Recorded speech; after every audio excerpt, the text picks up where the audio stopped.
Olá, tudo bem? Dando continuidade à nossa série sobre escatologia, vamos falar hoje sobre tanatologia. O que a Bíblia diz sobre a morte? Qual o destino daqueles que experimentam a morte física, tanto dos ímpios quanto dos salvos? Mas para falarmos sobre isso, antes precisamos entender a natureza humana. Depois, vamos fazer um breve resumo sobre a queda do homem e o processo de salvação. Então você entenderá qual o destino dos mortos. Até já!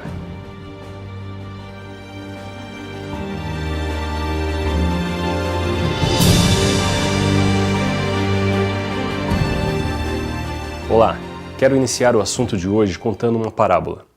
Certa vez, um homem viu que tinha conseguido guardar ao longo de 30 anos de trabalho R$1 milhão. E um dia, enquanto navegava na internet, descobriu que poderia duplicar suas economias investindo na bolsa de valores. Então ligou para sua gerente, que confirmou suas expectativas, e mais, que tinha um histórico de clientes com ótimos resultados. Então ele perguntou: e quanto devo investir? A gerente analisou e viu que ele tinha um bom dinheiro guardado. Então disse: invista o máximo que puder. Os riscos são baixos e em pouco tempo é possível duplicar o investimento. Ele ficou empolgado, afinal, havia levado 30 anos para juntar todo aquele dinheiro e as expectativas de retorno eram muito boas. Então, sem pensar duas vezes, arriscou e investiu tudo que tinha em uma empresa que aparentemente estava bem posicionada no mercado. Passado alguns meses, o improvável aconteceu. A empresa a qual ele havia comprado ações faliu e ele perdeu tudo o que tinha. Quando falamos de vida após morte, muitas pessoas vivem como este homem, se apoiam em doutrinas humanas, em gurus, em vãs filosofias. E, diferente de bens materiais, arriscam aquilo que elas têm de mais precioso, a própria vida, acreditando na mentira de Satanás de que no final tudo dará certo. Porém, a Bíblia diz que o pecado condenou as pessoas ao inferno e o tempo de entender e mudar essa realidade é agora, nesta vida. E se você for negligente e perder esta oportunidade, então acredite, será tarde demais. As pessoas não percebem, mas Satanás faz de tudo para que elas não entendam esta realidade. Ele tenta impedir que o homem entenda acerca da sua própria natureza, que está caída e consequentemente condenada ao inferno. E quando o homem não entende a sua realidade, a sua relação com Deus fica comprometida, o que o impede de entender a salvação oferecida por Deus através de Jesus. E para impedir que as pessoas cheguem ao conhecimento da verdade, Satanás então cria centenas de religiões, sociedades secretas, ídolos, seitas, crenças e filosofias das mais variadas. Por exemplo, o livro sagrado dos indianos, chamado Vedas, revela que na Índia existe em torno de 330 milhões de deuses. Praticamente tudo lá está associado a uma divindade, e segundo o hinduísmo, você pode e deve escolher alguma delas para adorar e servir. Agora, desses 330 milhões de deuses, tem um Deus que o indiano não pode adorar. Agora tente imaginar que Deus é este que dentre os 330 milhões o indiano não pode adorar. Sim, Jesus Cristo, o Deus que se fez homem para nos salvar. E esta é uma das características de todas as religiões em que Satanás está por trás. Agora, caso você não seja cristão, independente de sua crença ou religião, é importante você entender o que a Bíblia diz sobre a vida e a morte, sobre o céu e o inferno.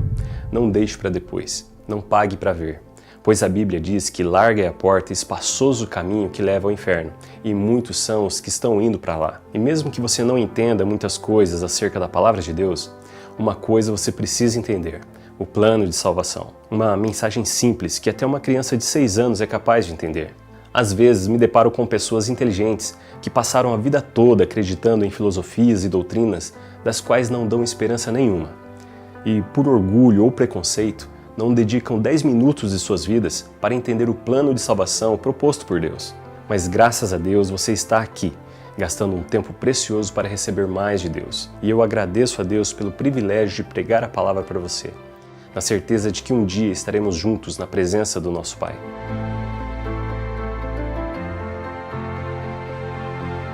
Antes de falarmos sobre a morte, precisamos entender acerca da natureza humana.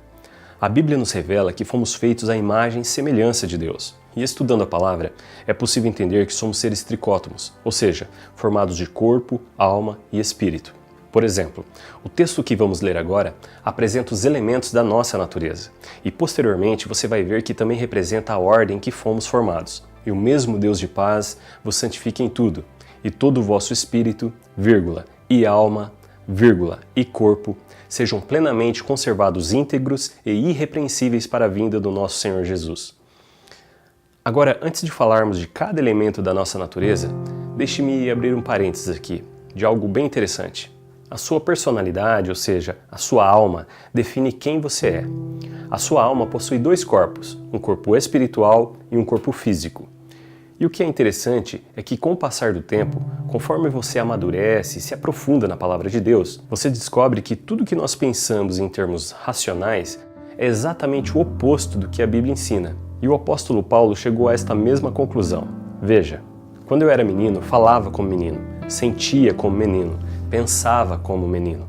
Quando cheguei a ser homem, desisti das coisas próprias de menino, porque agora vemos como em espelho, obscuramente. Então veremos face a face. Agora conheço em parte, então conhecerei também como sou conhecido. No verso 11, ele fala da maturidade. E no verso 12, fala que a nossa percepção da realidade está invertida, ou seja, como se olhássemos para um espelho.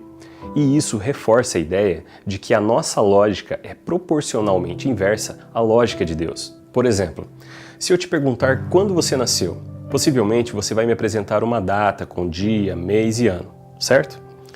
Agora, se eu te dissesse que você é muito mais velho que isso, que na verdade você foi gerado antes da fundação do mundo, e mais, que você antes de nascer teve um relacionamento com Deus, não é exatamente o inverso do que nós pensamos acerca da vida? Pois é, pode parecer estranho, mas é exatamente isso que a Bíblia nos revela. Além disso, é importante que você saiba que todos nós nascemos com um propósito.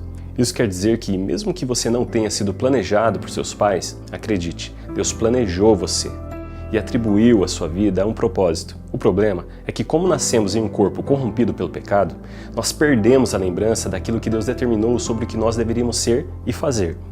E pior, na maioria das vezes tomamos caminhos inversos àqueles que Deus sonhou para nós. Agora, vamos ver o que a Bíblia diz acerca da nossa criação, que aliás, preste muita atenção no que vou dizer.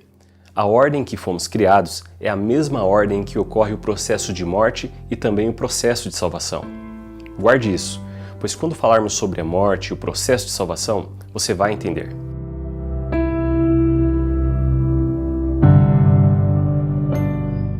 O primeiro elemento da nossa natureza a ser gerado é o corpo espiritual. As duas características importantes que precisamos entender acerca deste corpo primeiro, é que ele foi formado dentro de Deus. E por ter sido formado, gerado dentro de Deus, ele é eterno. Abre em Zacarias capítulo 12, verso 1. Fala ao Senhor, o que estende o céu e que funda a terra, e que forma o espírito do homem dentro dele. No Novo Testamento, a palavra espírito é pneuma e quer dizer vento. Em hebraico é ruá, com o mesmo significado. A verdade é que essa tradução acerca do corpo espiritual, atribuindo a ele a condição de vento ou sopro, está mais ligada a explicar algo que não podemos ver, mas que existe, do que com a essência, a natureza do nosso espírito. Agora, vamos ler o segundo texto. Vamos ver quando o nosso corpo espiritual foi gerado. Assim como nos escolheu nele, antes da fundação do mundo, para sermos santos e irrepreensíveis perante ele. Este pequeno verso é tão rico em revelação que é possível escrever um livro sobre o que acabamos de ler. Em Zacarias 12, vimos que fomos formados dentro de Deus. Em Efésios, diz que ele nos escolheu nele antes da fundação do mundo. Não é incrível? Ou seja, fomos formados dentro de Deus antes da fundação do mundo. E antes que o mundo fosse criado, ele já havia atribuído a cada um de nós um propósito de vida. Agora, imediatamente após o nosso corpo espiritual ser formado, o próximo elemento da natureza humana se manifesta.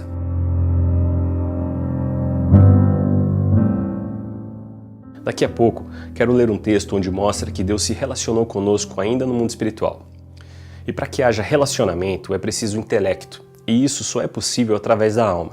Ou seja, para que haja relacionamento, a partir do momento que o nosso corpo espiritual é formado, a nossa alma se manifesta, pois a alma é o que nos define como ser, como pessoa, é a nossa personalidade. No Antigo Testamento, a palavra alma é nefesh. No Novo Testamento, a palavra em grego é psique, que quer dizer vida da alma, no sentido de personalidade, comportamento.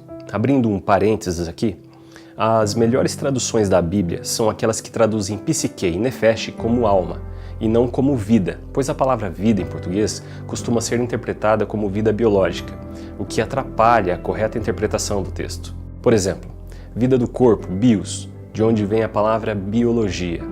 A vida da alma é psique, de onde vem a palavra psicologia. e a vida do espírito, Zoe.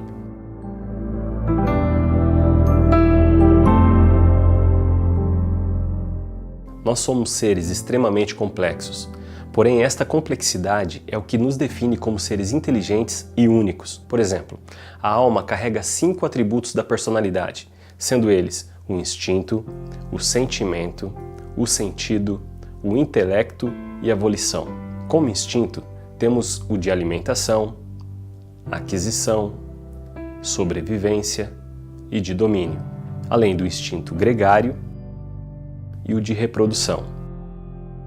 Em sentimento temos os positivos como a alegria, o amor, a amizade, compaixão, coragem, fidelidade, paciência e sinceridade. Os negativos como a agressividade, a arrogância, ciúme, crueldade, egoísmo, falsidade, inveja, medo e orgulho. E os ambíguos, que são o temor, a excitação, a agitação, obstinação, ansiedade e surpresa. Para o sentido, temos a visão, a audição, o tato, o olfato e o paladar.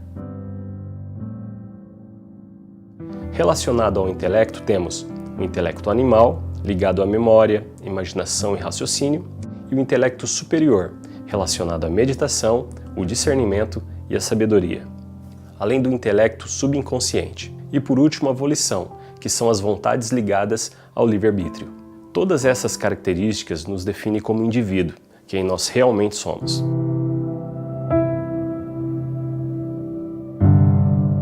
Bom, vimos até agora que fomos formados dentro de Deus e antes da criação do mundo.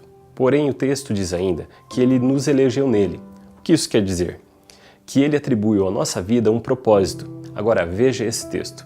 Abra sua Bíblia em Jeremias capítulo 1, verso 5. Antes que eu te formasse no ventre materno, eu te conheci, e antes que saísses da madre, te consagrei e te constituí profeta às nações. Nesse texto, Deus revela a Jeremias que antes dele ser formado no ventre de sua mãe, eles já se conheciam e que, como resultado desse relacionamento, Deus o consagrou profeta às nações. Acredite, apesar de você não se lembrar, Deus escreveu em um livro os propósitos para a vida de cada pessoa na Terra, inclusive a sua. Agora, Satanás sabe disso e faz de tudo para que você nunca descubra essa verdade.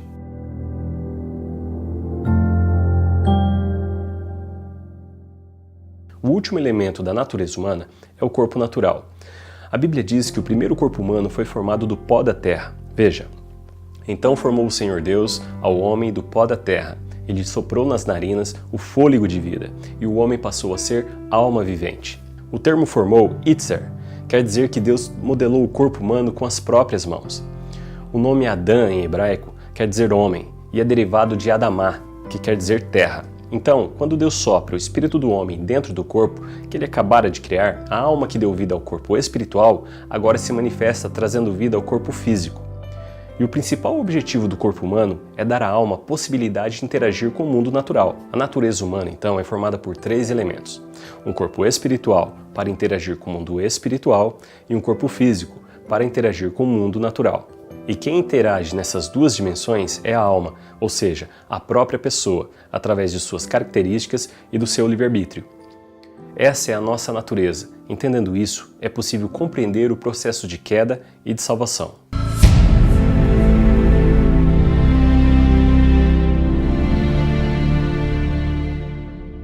A doutrina que estuda o pecado se chama hamartiologia. Não é o assunto desta série, mas antes de saber para onde vão os mortos, você precisa entender por que a maioria das pessoas estão condenadas ao inferno. Veja o que diz o texto. Entrai pela porta estreita, porque larga é a porta e espaçoso o caminho que conduz à perdição, e são muitos os que entram por ela. A doutrina sobre o pecado não é um assunto fácil de se explicar com poucas palavras. Por isso, vamos ver apenas o essencial, para então entendermos o assunto. No livro de Gênesis, capítulo 12, verso 16, diz que a desobediência de Adão como o primeiro pecado poderia gerar a morte. E o Senhor Deus lhe deu esta ordem: de toda a árvore do jardim comerás, mas a árvore do conhecimento do bem e do mal não comerás, porque no dia em que dela comeres, morto morrerás. Quando o homem peca, o primeiro elemento de sua natureza a experimentar a morte é o corpo espiritual. Quer dizer, o espírito do homem é o primeiro a experimentar a morte, o que o condena a viver uma vida separada de Deus. Por isso o texto diz: morto morrerás. E se durante a vida a pessoa não parar para entender o problema do pecado e não se interessar pela salvação oferecida por Deus, quando ela vier a morrer fisicamente, a sua alma, juntamente com seu corpo espiritual, serão lançados no inferno. As pessoas não vão para o inferno porque pecam, vão porque foram condenadas pelo pecado. Quando a pessoa peca conscientemente pela primeira vez, o espírito não morre no sentido de deixar de existir, mas ocorre uma quebra no relacionamento do espírito humano com o Espírito de Deus. E este rompimento é chamado de morte espiritual, que ocorre imediatamente após o homem pecar. Porque o pecado é uma escolha, e quando escolhemos pecar, estamos optando por nos rebelar contra Deus, o que nos separa dele. Isso geralmente ocorre no início da terceira infância, quando a pessoa perde a inocência em relação ao que é certo e errado, e conscientemente começa a cometer pequenos delitos, como a mentira, o egoísmo, a desobediência, a rebeldia, enfim. Todo pecado representa a quebra de leis e princípios que Deus estabeleceu. E com o decorrer do tempo, ao passo que pecamos, nos tornamos pessoas piores, nos afastando cada vez mais do caráter de Deus em nós. Uma criança sem limites, sem noção das consequências de seus atos, se tornará um problema para si mesmo e para toda a sociedade. É por isso que Satanás tenta atingir as crianças. Segundo pesquisas na área da psiquiatria, mais de 95% dos assassinos e pedófilos foram vítimas de violência física e psicológica ainda na infância. Então, quando a pessoa peca deliberadamente, mesmo não entendendo as consequências do pecado, o seu vínculo com Deus é quebrado. E a Bíblia chama isso de morte espiritual, pois houve uma separação. E como eu disse há pouco, a morte neste caso não quer dizer que o corpo espiritual deixou de existir, mas de estar ligado a Deus. Por isso, a Bíblia não diz que o ser humano será condenado ao inferno, mas que ele já está condenado. Olha o que diz o texto em João capítulo 3, verso 18. Quem crê nele não é condenado, mas quem não crê já está condenado. E sabe qual é o maior trunfo de Satanás? Não é induzir as pessoas a pecar, mas mantê-las ignorantes em relação ao pecado e suas consequências. E ele faz isso afastando as pessoas da palavra de Deus. Por exemplo, você acredita que qualquer um pode ser salvo ou uma pessoa precisa praticar boas obras para merecer a salvação e escapar do inferno? Acredite, tem muita gente praticando boas obras e indo para o inferno. A maior mentira de Satanás é atribuir ao mérito humano a possibilidade de salvação. Se a salvação dependesse de obras, nenhum ser humano se salvaria. Nenhum. E muitas pessoas pensam assim, porque não conhecem a palavra de Deus. Olha o que diz o texto. O meu povo está sendo destruído porque lhes falta conhecimento. A salvação, na verdade, é um processo. E é muito importante que as pessoas entendam isso. Por quê? Vou citar alguns motivos. Primeiro, para que vivam como filhos de Deus, encontrando a verdadeira felicidade e seu propósito de vida. Segundo, porque entendendo o processo de salvação, você vai ver que é impossível uma pessoa que confessou a Cristo ser condenada ao inferno. E em terceiro lugar, para que conhecendo corretamente a doutrina, possamos ensinar corretamente, levando paz ao coração das pessoas. Agora, entender a salvação também nos leva à responsabilidade, pois todo aquele que experimenta a salvação deve dar exemplo e viver conforme a palavra de Deus. Pois a verdade, além de libertar, é capaz de transformar vidas, famílias e, consequentemente, uma nação.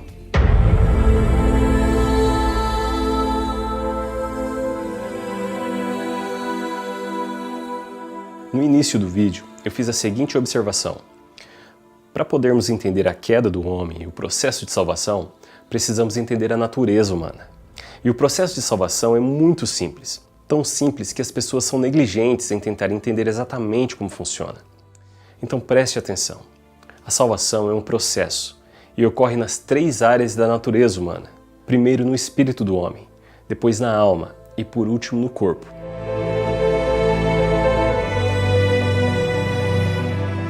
Quando você confessa Jesus como Senhor e Salvador, o seu espírito que estava morto, separado de Deus, ele imediatamente volta a ter comunhão com Deus. A Bíblia chama esse processo de novo nascimento. Se com tua boca confessares Jesus como Senhor e Salvador, e em teu coração creres que Deus o ressuscitou dentre os mortos, serás salvo, porque com o coração se crê para a justiça e com a boca se confessa para a salvação. A partir do momento que você confessa Cristo, o seu espírito se torna um só espírito com Ele. Veja, mas aquele que se ajunta ao Senhor é um espírito com Ele. Este casamento, vamos dizer assim, ocorre para que o espírito humano não se separe mais do Espírito de Deus, pois agora é o Espírito Santo que sustenta a vida do espírito humano. Por isso que mesmo que a pessoa volte a pecar, a morte não tem mais poder de separar o espírito do homem do Espírito de Deus. A salvação do homem, que começa pela salvação do seu espírito, o livra da condenação do inferno.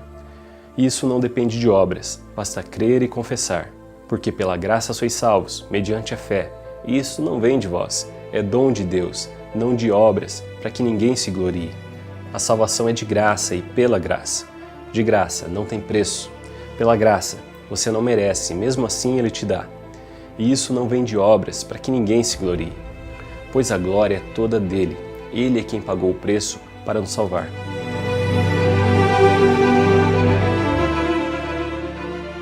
Agora, vale lembrar que a natureza humana é formada por 3 partes, lembra? Espírito, alma e corpo. Como vimos, uma vez que você tenha confessado a Cristo, o seu espírito está salvo, você está livre do inferno. Porém, o plano de Deus não é salvar apenas o seu espírito, mas a nossa alma e, por fim, o nosso corpo. Mas a salvação da alma não depende de Deus, mas depende da nossa disposição em querer mudar de vida.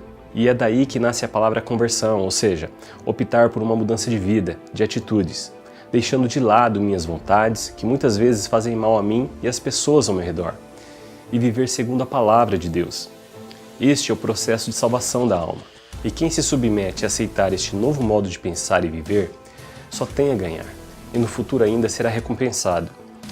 Agora, não pense que é fácil, pois aquele que busca a salvação de sua alma deve viver como um verdadeiro cristão.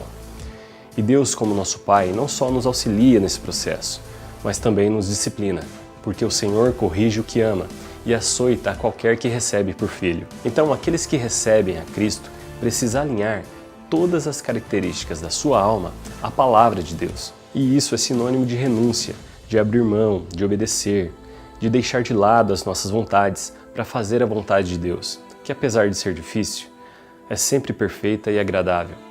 Porém, nem todo mundo está disposto a mudar de vida. Por isso que dentro das igrejas você encontra 2 tipos de cristãos, os vencedores e os derrotados. Pessoas salvas, mas que dependem de um caráter transformado, aprovado por Deus. Vejo muitas pessoas dizerem assim: mas se a pessoa está livre do inferno, por que ela vai se preocupar em viver uma vida íntegra, tentando agradar a Deus? Simples. Primeiro porque subentende-se que ela descobriu que o pecado a estava levando para o inferno. Segundo porque Jesus pagou um alto preço, morrendo por causa dos seus pecados. E o mínimo que podemos fazer para agradecer é tentar viver uma vida para honrar o seu amor, provado na cruz. Terceiro, porque todo cristão deveria saber que os pecados geram consequências graves e irão afetar não só a sua vida, mas a de seus filhos, seus netos, até a 4ª geração. E outro motivo muito importante, e que é tema desta série, é que dependendo das intenções do nosso coração, a pessoa que busca viver uma vida reta poderá herdar o reino de Deus, ocupando uma posição de autoridade durante o reino milenar.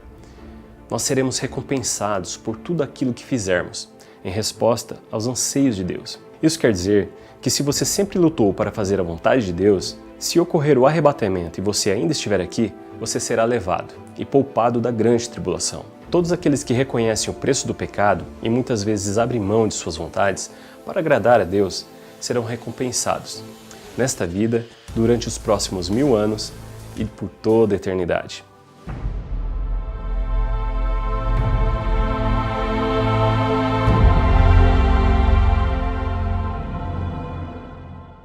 Ao contrário da salvação do espírito, que nunca se perde, há a possibilidade de se perder sim aquilo que foi salvo na alma.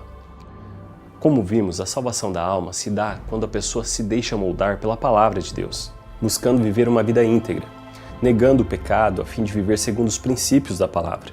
E conforme a pessoa toma essa decisão e permanece nesse processo, o caráter do homem começa a ser transformado, passando a se parecer com o caráter de Deus. Veja, e não vos conformeis com este século, mas transformai-vos pela renovação da vossa mente, para que experimenteis qual seja a boa, agradável e perfeita vontade de Deus. Por isso, rejeitando toda a imundícia e superfluidade de malícia, recebei com mansidão a palavra em vós enxertada, a qual pode salvar as vossas almas. Veja que a salvação da alma vem pela palavra de Deus, pela pregação, e a cada dia que negamos o pecado e optamos por fazer o que é certo, cumprindo os princípios que Deus estabeleceu, a nossa alma vai sendo transformada, ou seja, vai sendo salva em diferentes aspectos da personalidade. E a pessoa que vive na busca por essa transformação, vive a certeza de que se o arrebatamento ocorrer, não importa a hora, ela será arrebatada. Esta é a condição das virgens prudentes de Mateus 25. Agora, se no meio do caminho a pessoa desistir e voltar a pecar deliberadamente, tudo o que ela havia conquistado no processo de salvação de sua alma se perde, e mesmo que ela se arrependa, ela terá que recomeçar tudo de novo. É como um homem que sempre foi fiel à esposa, mas no final da vida cai em adultério. Tudo o que ele havia construído na alma, como caráter, integridade, se perde, e mesmo que ele se arrependa, ele terá que reconquistar tudo de novo. Agora, se ele não se arrepender e permanecer no pecado, o texto diz que ele não herdará o reino de Deus. A salvação do Espírito ele não perde, mas perde a possibilidade de herdar o reino. E ele ficará, caso o arrebatamento aconteça. Veja o que diz o texto. Eis que venho sem demora. Conserva o que tens, para que ninguém tome a tua coroa. Ou seja, se você não se cuidar, você pode perder a coroa. Repare que coroa fala de reino e não de salvação, pois você não é salvo pelas obras, mas para praticar as boas obras.